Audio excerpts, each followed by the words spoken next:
Hello and welcome to our weekly look at events inside Syria. I'm Hazem Seeker. Well, in a week that's seen continued violence in the country, international peace envoy Kofi Annan warned that Syria was slipping into all-out war. A number of Western nations have expelled Syrian diplomats from their countries after the killings in the town of Houla that shocked the world. Russia has also come under growing pressure to get behind the calls to remove Bashar-al-Assad from power.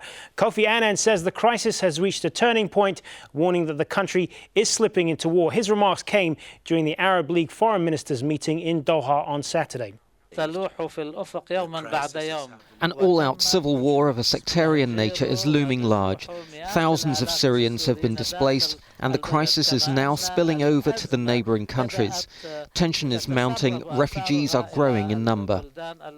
The crisis has come to a turning point, and as I've said before, and I reiterate, I informed President Bashar-al-Assad that he must act immediately to implement all the 6 points. At their Friday meeting in Paris, French President François Hollande and Russian President Vladimir Putin disagreed over Syria. Here's some of what each of them had to say. Le régime de Bashar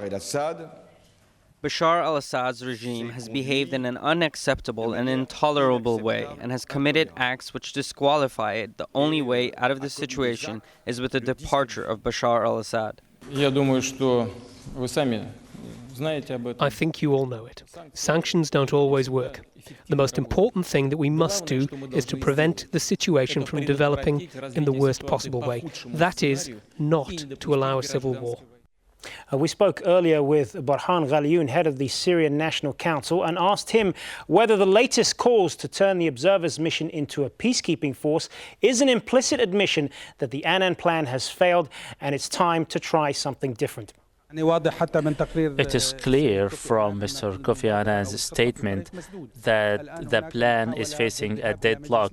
Now we are attempting to resort to the United Nations Security Council or an Arab summit by way of finding practical mechanism or seeking an alternative to the plan. In this time, we will discuss or propose a buffer zone by the support of the international community or the Friends of Syria. The Syrian people cannot continue to reel under daily bombing, shelling and massacres in towns. We cannot remain under massacres until the end of time. Today is the 15th month of uprising and we are still in square one. It's time to genuinely think to put an end to killing by any means. Well, to discuss the future of the Annan peace plan and the latest Arab foreign ministers meeting on Syria, we're joined by our guests in Stockholm, Bassam Emadi, former Syrian ambassador to Sweden and member of the Foreign Affairs Committee of the Syrian National Council. In Washington, we have Mara Karlin. She's a former Levant director at the Pentagon and has advised 2 secretaries of defense. Currently, she is a lecturer in strategic studies at Johns Hopkins University. And in Moscow, Dmitry Babich, political analyst at Russia Profile magazine. Good to have you all with us. Bassam Emadi, if I could start with you. Based on what the events in Syria over the last week and what you have seen and heard from the various players involved, do you see a turning point, a decision point coming here on Syria? Good evening. Actually, it is high time that we see a turning point. We have been witnessing killings and massacres for over 15 months. What are we waiting for? Now, I think the international community should think seriously about now taking an action to stop these massacres. We know that Mr. Annan yesterday has spoken about his disappointment and his fears that this thing might escalate into a civil war. We saw that things are moving a lot in Lebanon and in Tripoli in Lebanon and also in other places like Jordan, Iraq. They are not immune of the consequences of what is happening in Syria. So I think now the Arab League, the ministerial meeting in Doha might take a decisive decision, let's say a very strong decision. Also, this should be moved to the Security Council now, and they should talk about action rather than other diplomatic solutions or other diplomatic missions. I don't think that the monitors could easily become a peacekeeping force. What we need is actually why don't you feel that? Zone, a no-fly zone. Well, because you see, this regime has been trying to make life impossible for all monitors, Arabs, foreigners, everybody. And we remember that few days they were attacked by the Assad forces. So how many people are you going to send to keep peace there? I think a buffer zone, first of all, and then another kind of action should follow that. Now we should really see a decisive action, a decisive resolution taken by the Security Council. We know that this might not be coming, but we heard the French president, we heard also some defense advisors for Mr. Obama. Everybody now realizes that the only solution from now on should be some action on the ground. Mara Karlin, has Syria reached a tipping point in your view? And more specifically, is the country's descent into civil war all but inevitable if nothing further is done? Look, frankly, Syria has already been in war, and it's been in civil war, if we look at all of the academic definitions, for months. So I think we need to accept that that's the status quo, that it's going to continue to become bloodier, more internecine, and more tragic. And we'll continue seeing the types of horrific events that we've seen over the last few weeks, in particular, over the coming months. The real question is, what do you do about it? And I think there are some real flaws and challenges with the notion of a peacekeeping force. Dmitry Babich, you heard Russian President Vladimir Putin's comments there that we played earlier. And if we read between the lines a little into what he said, there did seem to be an indication there of some movement on Russia's position, a concern about Bashar-al-Assad's regime and the continued headlines that we've seen throughout the world about the killings in Syria. Will Russia now have to reevaluate its position on Syria and what is in the Western view a refusal to abandon Bashar al-Assad? Well, Russia has never been 100% behind Bashar al-Assad because basically everyone knows that his regime is far from ideal. And if you follow the comments of our foreign minister, Mr. Lavrov, you will see that he for several times called for negotiation between Assad's government and the opposition. The question is that Russia is not quite happy not only about the civil war in Syria, which is indeed going on, but also about the foreign involvement. If you remember, just a few weeks ago during the summit of the so-called Friends of Syria in Istanbul, Americans suggested paying salaries, I quote, salaries, for those soldiers from the Syrian army who defect and who obviously join the rebels. Of course, this kind of foreign involvement, if you want foreign intervention, is out of principle not acceptable for Russia because similar methods can be used against other countries. Syria is still a sovereign country. Okay, it's a sovereign country in crisis, but why is everyone on just one side? Why is everyone refusing to see that there are also terrorist acts committed in Damascus and Aleppo, and obviously these terrorist acts are very cruel and they are against the government. They are not done by government agents. So that's the reason why Mr. Putin was in disagreement with François Hollande, who seems to have noticed only the indeed cruel, indeed unacceptable actions of the Syrian government. Well, as we said at the top there, we spoke to Barhan Ghaliun, who is at the meetings here in Doha with the Arab League foreign ministers. And we're going to play you one clip now of what he said about Russia's position with regard to the UN Security Council. Here's that now. Russia, in principle, is supposed to take this course as it had endorsed Kofi Annan's plan and said they are willing for a peaceful political diplomatic solution.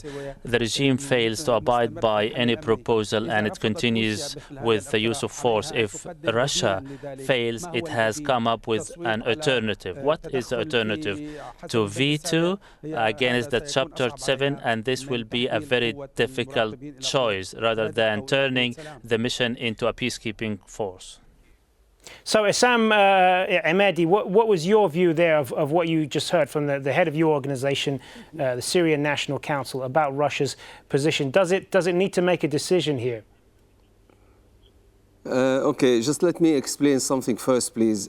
First of all, I don't accept the use of civil war, because civil war is between two components or three components in a country. Now what we have here, the right term is a regime killing its own people, those people whom the regime is supposed to protect. So let's use the right terminology here. It's a war by a regime against the people it is supposed to protect. Another thing, your guest from Russia is talking about foreign involvement. I would like to ask him, doesn't he consider foreign involvement to send ships and military ships to deliver arms to Syria? I know for sure, I have from reliable sources in Syria, that weapons have been pouring into Syria. Contracts that were supposed to be delivered within 3 years have been delivered 6 months ago, or even more than that. So please, when you talk about foreign involvement, look at your own country, look at the involvement of Iran. You should be against these involvements, because what is happening in Syria is a people revolting against a tyranny. So this tyranny has no legitimacy at all. So every country or everybody outside Syria who is helping the Syrian people is doing the right thing. But your country, your government is not doing the right thing. This is what you should examine. What do you want to see from Russia then? We want to see something else from Russia. We want them to see, well, what we want to see is that Russia joins the whole world, because we have seen now in the Human Rights Commission in Geneva yesterday, everybody was against the regime and condemned the regime for the massacres, except Russia and Cuba. I mean, they are isolated in the world. What are they expecting? What do they want? Of course, we know that Russia is not behind Bashar-al-Assad. We know that. Russia is behind its own interest. Russia has fears, has interest. We understand that. But why do they think that their interest would be only protected by this regime? The Russian interests were always protected in every part of the world, but in a logical way. Then, therefore, what we want Russia to do is to convince Assad an interesting point there, which gets to the next clip that I want to play right now from Burhan Ghaliun, the leader of the Syrian National Council, in which he talked about Russia's interest and what the international community can do to get Russia to change its position on the Syrian issue. And here's what he had to say. It is clear that Russia is not concerned with the current regime in Syria. It is not either concerned with the magnitude of the sacrifice of the Syrian people. Russia is seeking its interests, and this is clear in its negotiations with the Western countries, namely the United States. I believe that Russia must put principles in mind, and I believe that it is necessary to have a Russian-American understanding on the interests, not only the regional interests, maybe beyond. However, we as Syrians can say that we have no problem with securing and guaranteeing Russia's interest in future on one condition, that Syria refrains from continuing to support the regime and cooperates with the international community in order to force Bashar al-Assad to leave at the earliest convenience and save thousands of casualties and fatalities among the Syrians. All right, let's put this to Dmitry Babich then. You heard for the leader of the Syrian National Council recognizing the undeniable fact that Russia has strategic interests here, the arms sales, which are worth over $1 billion from Syria last year alone, the naval presence that it has. Those are interests that it wants to protect. And he is essentially saying that if there is regime change in Syria, those interests will be protected. What do you say to that? Well, I don't believe that Russia is only after material gains in Syria, because look at the example of Turkey. The Turkish Prime Minister, Mr. Erdogan, had a very good relationship with Mr. Assad until Mr. Assad started to have problems. And now Turkey is one of the leading countries trying to push him out of power. So Russia is not so much after its principles, after its interest in Syria. It's rather after its principles. I'm not sure that it's only Mr. Assad and his family who are going to suffer if the opposition wins a 100% victory, military victory in Syria.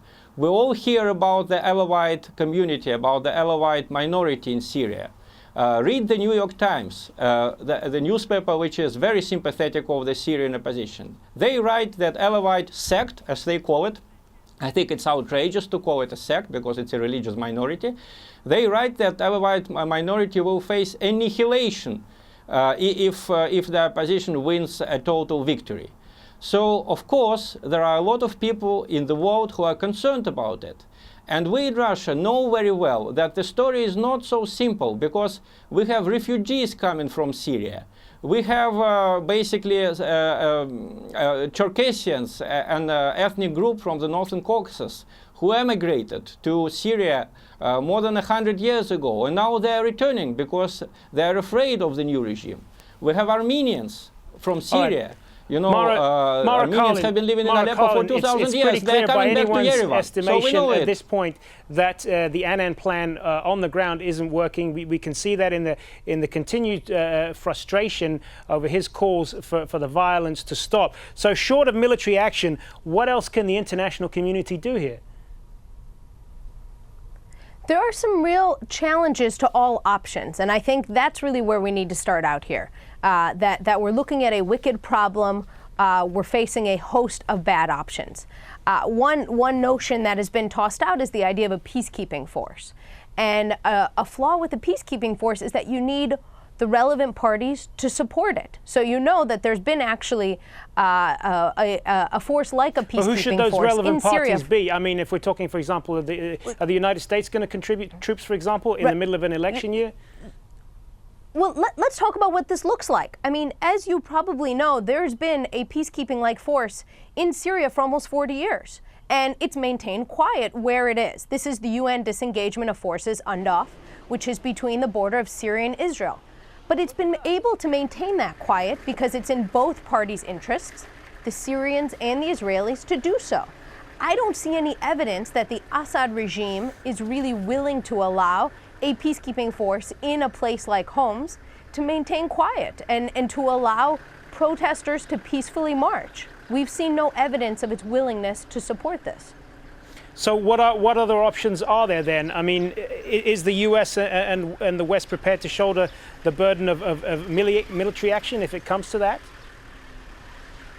It matters what this looks like. I think, frankly, it needs to come from requests from the Syrian opposition, and in particular, this is where regional actors can play a leadership role. This is where the desires of states like Turkey, for example, are particularly relevant. You've probably seen that the Turks started making some calls that they may request NATO Article 5, which would involve which would require NATO actors to actually work with them to secure their borders and the spillover from Syria. So I think we really need to look at the actions of states like Turkey, what they're willing to do as we try to understand what potential options are. For the United States, the best thing it can do is really to play a signaling role, to signal what it's willing to do. For example, giving the opposition intelligence support, logistics support, and humanitarian aid, of course, and what it's willing to not prevent, what it's willing to allow others to do.